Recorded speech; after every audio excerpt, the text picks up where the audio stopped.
Okay, we're gonna react to the almost main character of WWE. April 6, 2024, Lincoln Field Financial State. It's the night 2 main event of WrestleMania 40 as a man hopples to the ring basically on one leg and a chair in hand to protect his friend in arms. And regardless of other shenanigans and what I could only describe as Avengers movie cinematic drama, the man ends up taking the bullet and being the sacrifice that wins his friend the WWE Championship.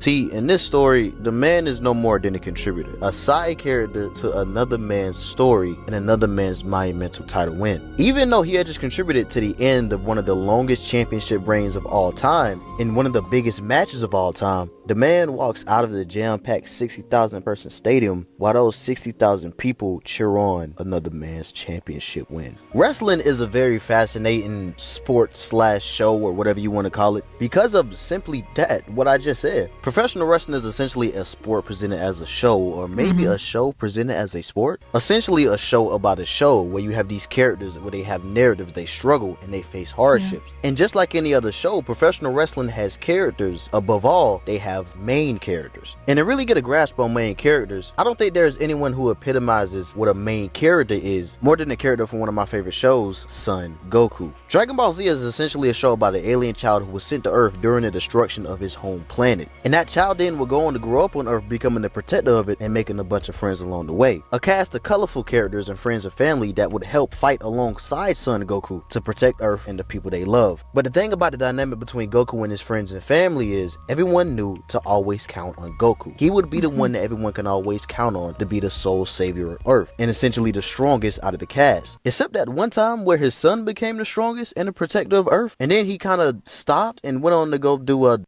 whatever this is. We don't talk about it. But essentially the dynamic was the same between Goku and all his friends and family, except for one person, except for Goku's biggest rival, Vegeta. Vegeta, who actually was one of the people that Goku would have to protect Earth from, he was different because he's the only one out of the cast who could ever match Goku in strength. Essentially, it was Goku, Vegeta, Big Gap, and everyone else below. But even with Vegeta time and time again closely rivaling Goku in strength, he could never become stronger than Son Goku. No matter what he tried, how hard he tried, he could never be the number one god. And this is the case for the man we're talking about today. This man isn't Son Goku, he's Vegeta. He's not the main character in WWE, he's Seth Rollins. If you don't know who Seth Rollins is, you either are just getting into wrestling or you completely missed all of WWE in the 2010s. A man who has essentially stamped his spot as a part of the Mountain Rushmore of this era of WWE. Seth Rollins has essentially been the workhorse that you could always count on to give you an amazing match or an iconic moment. When anything goes wrong and you need people to step up, you could always count on Seth Rollins. And his reputation that he's built as a workhorse has came with notoriety, a bunch of it,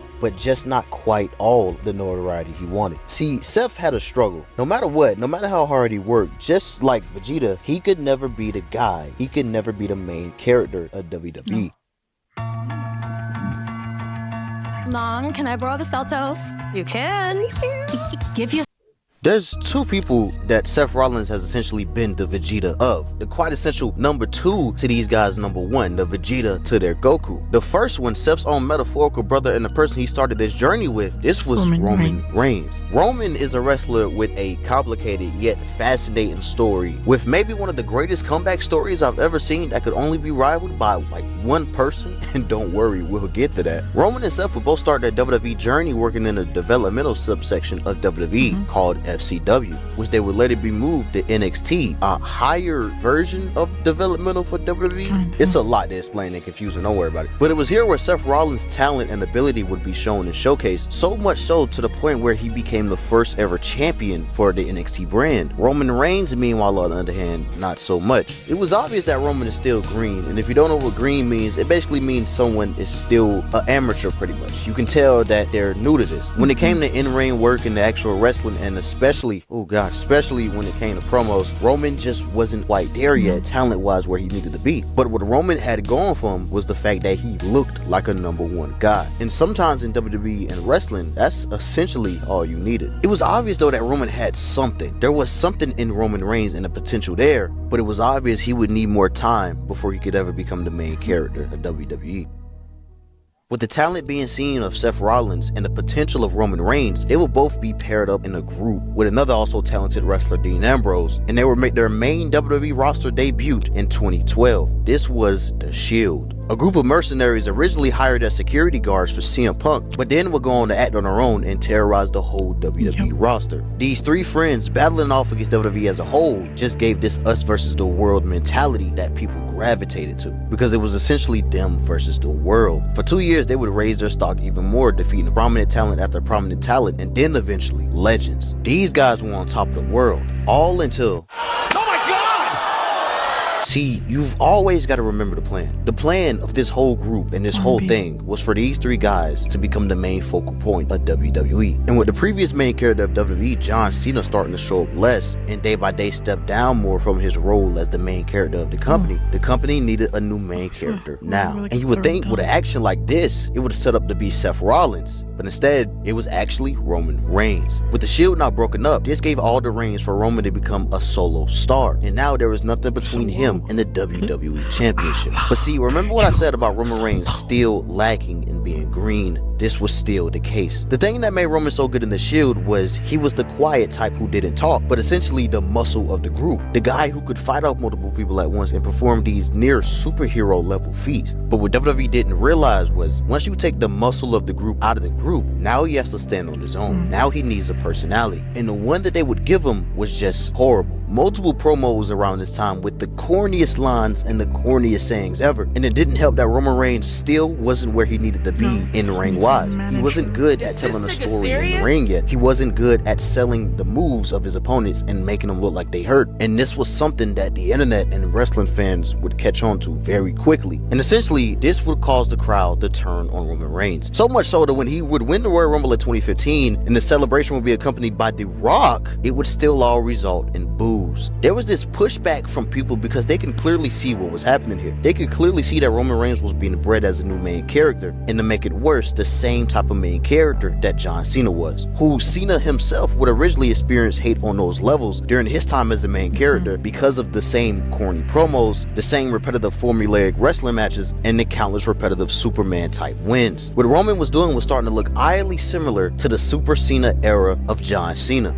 And with the rejection that Roman would face as the main character, his big monumental WWE Championship win would instead be handed to Seth Rollins. And you would think that this would essentially make Seth Rollins the new main character of WWE, but it's just not how it works. With Rollins being champion, he was treated more as a secondary protagonist and more of like an antagonist to the company. While yes, Rollins was surrounded by a group called The Authority, and would most of the time be in the main events of these WWE Championship matches, it was obvious that WWE still had their focus on Roman Reigns as the main character of the company, the unproven prospect of the company. Seth would suffer an injury that would cause him to end his WWE Championship reign prematurely, and in his absence, Roman Reigns would finally capture the gold. Still as a main character rejected by the audience, but a main character nonetheless. And any chance that Seth Rollins ever getting a shot at being the main character of the company was looking like it was starting to fade, all until one fateful year. Chevrolet believes the truck should be as capable as they are dependable. In every Chevrolet truck, 2019. To give full context, going into 2019, Seth Rollins was coming off of one of the funnest Intercontinental title reigns in history, and that especially was so prominent due to 2019 and 2018 being the start of the dark ages of WWE. Starting in 2018, the product would come just unwatchably bad to even the most hardcore viewer, and one of the only saving graces and diamonds in the rough would be Seth Rollins and his reign as the Intercontinental Champion. This momentum and just godlike work by Seth Rollins throughout 2018 would basically make him the hottest person in the company, and he would carry that momentum into 2019 and win the 2019 Royal Rumble. But not only was his Intercontinental title reign a prominent part of this once again rise of Seth Rollins, there was a deeper layered motive behind pushing Seth to the top once again, and that has to do with the man we just talked about, Roman Reigns. Just months before this, Roman would announce that he would have to walk away from wrestling immediately due to the leukemia that he had been fighting once again coming back. And this real life issue would be something that would without a doubt affect the company and affect the top star scene in the company, especially the main character scene. So now essentially with the main character being forced to walk away from the show, a new one would have to step up. And the only person that would be available at the time, miraculously, was Seth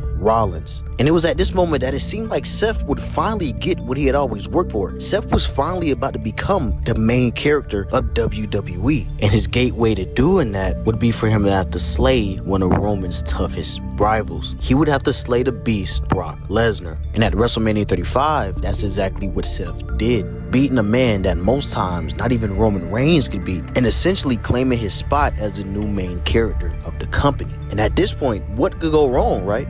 And the answer is, oh my God. Oh my God. Oh my God. Remember how I talked about 2018 and 2019 being the start of the dark ages of WWE? Well, this would be something that everyone would be affected by. Bad writing across the board and character assassination on so many levels to so many characters. But I don't think it hit anyone worse that year in 2019 more than Seth Rollins. Because essentially Seth had went from that beacon of light and the only watchable part of an unwatchable show to just another part of what made the show unwatchable, and would come off as essentially the worst type of annoying babyface. That same type of corporate force narrative that would plague the runs of John Cena and Roman Reigns was now starting to repeat itself with Seth Rollins. And a bunch of things on top of that didn't help, like Seth Rollins' rants on Twitter or this match.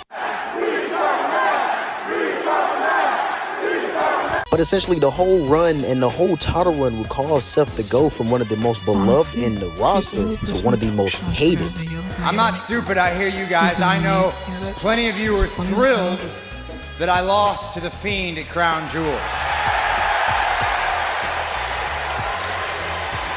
And he would start to get those same crowd reactions and hate that would mirror the run of big dog Roman Reigns. And essentially, that's where the plug would be pulled on the attempt of making Seth Rollins the main character of the company, especially with the return to wrestling of Roman Reigns, pretty much making the whole thing an easy choice. And for the next coming years, Roman would really take the mantle better than he had ever in the previous years, transforming into the tribal chief character. This character who would demand acknowledgement from the crowd and protect himself in his championship with the empire of his family, the bloodline. And for years, while Seth would put up amazing work, it would all be in the shadow of Roman Reigns and his, at this point, multi-year WWE championship reign. And it was at this point that WWE would need a hero to knock the king off his throne. They would need a person to end a multi-year WWE championship reign, and they would need a new main character to take the role that Roman Reigns had filled for years. And at WrestleMania 38, that hero would emerge. The second man that Seth Rollins would play Vegeta to, Cody Rhodes.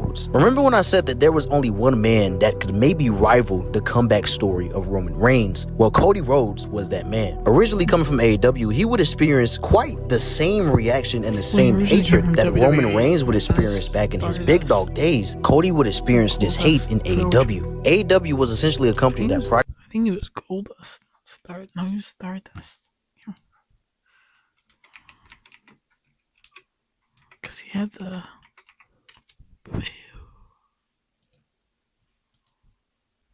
Yeah, Stardust.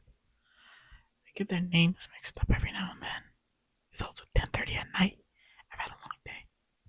This is the fourth video I'm recording today. So cut me some slack. prided itself on being more of that indie-centric alternative and reconnecting with a more hardcore and passionate section of wrestling that WWE had neglected for years. And the type of wrestlers that AEW fans gravitated to tended to fit that mold of the alternative, edgy, and more brash type. And all of that was essentially the opposite of what Cody Rhodes was. Cody was essentially a white meat babyface in a space where that seemed outdated and fit more in a WWE space than a gritty, indie, alternative space of AEW. Essentially, imagine babyface PG John Cena trying to survive in the Attitude Era. This is how ridiculous Cody looked with the type of gimmick, presentation, and booking he had, with his lowest point and most egregious being his Cody Solves Racism promo, which, if you haven't watched it, go check it out. It's probably one of the greatest laughs that was never meant to be a great laugh. But essentially, Cody pretty much had the perfect gimmick and presentation, but in the wrong company. And when Cody would show back up in WWE, it would essentially be a match made in heaven. But for Seth Rollins, this was essentially the match made in hell, as Rollins would essentially be the guy used to prop up the next main character of the company. And he would have to do that by losing 3 consecutive times to Cody Rhodes on 3 different big occasions. He would have to do that by losing 3 consecutive times to